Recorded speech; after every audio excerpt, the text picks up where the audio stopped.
గణితంలో ఉన్న 9 సంఖ్యకు శ్రీరామ నవమిలో ఉన్న నవమికి సంబంధం ఉందని పెద్దలు చెప్తారు. ఏంటా సంబంధం? చాలా గొప్ప సంబంధమే ఉందమ్మా. ఎందుకనంటే 9 పూర్ణ సంఖ్య అని మన సంప్రదాయంలో చెప్తారు. పూర్ణ సంఖ్య అని అంటే ఎటు చూసినా 9 వస్తుంటుంది. ఎట్లా ఆధునికంగా కూడా చూద్దాం. 9 ఒకట్లు 9. ఎక్కాలు చెప్తున్నారా మాస్టర్? కాదు. 9 ఒకట్లు 9. సరే. తర్వాత 9 రోళ్ళు 18. 18లో 1ని 8తో కలపండి 9. 9 మూళ్ళు 27. 2ని 7తో కలపండి మళ్ళీ 9.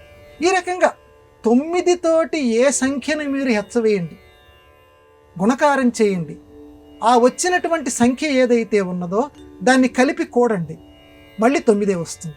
ఇట్లా మిగతా ఏ అంకెకి కూడా మీకు రాదు. ఒక్క 9కి మాత్రమే అటువంటి ప్రత్యేకత గణిత శాస్త్రంలో ఉంది. ఇప్పుడు మళ్ళీ మనం ఆధ్యాత్మిక వాతావరణంలోకి వద్దాం. ఈ 9నే శ్రీ రామచంద్రుల వారు తన జన్మ తిథి కింద ఆయన ఎంచుకున్నారు. 9ని నవమి నాడు శ్రీరామచంద్రమూర్తి జన్మించారు. అంటే నవమి నాడే శ్రీరామచంద్రమూర్తి జన్మించటంలో ఉన్నటువంటి విశేషం ఏమిటి?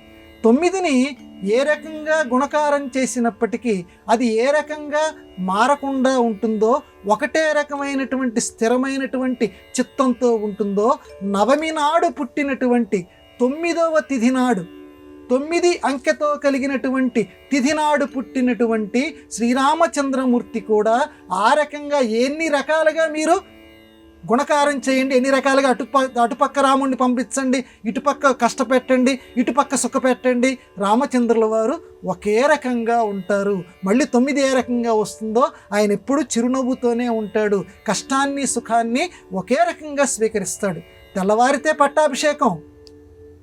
దశరథ మహారాజ్ చెప్పాడు, ఈరోజు మీరిద్దరూ కూడా ఉపవాసాలు చెయ్యాలి, పూజలు చెయ్యాలి, చక్కగా మీరు నేల మీద భూసేనం చెయ్యాలి, తెల్లవారితే నీ నెత్తి మీద కిరీటం పెట్టబోతున్నాం.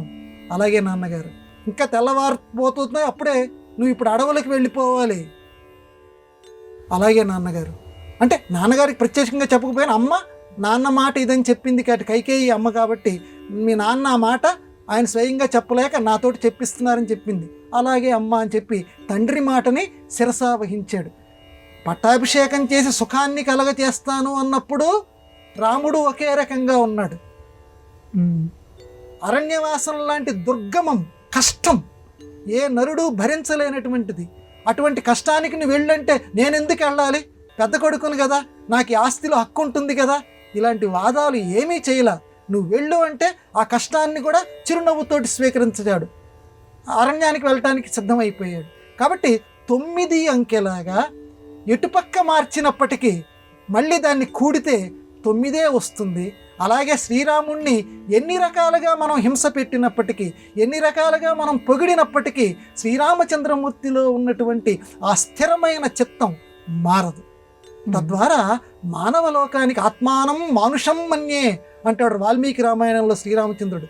నన్ను మనుష్యుడి కింద భావించండి, నేను మనుష్యుడిగా నేను తలుచుకుంటున్నాను అంటాడు. అంటే మానవులైనటువంటి మనందరికీ ఏమని హితోపదేశం చేస్తున్నాడంటే మీరు కూడా నాలాగే ఉండండి.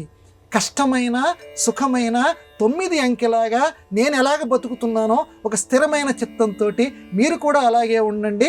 ఎంతకాలం జీవించాలో అంతకాలం హాయిగా మీరు బతుకుతారు.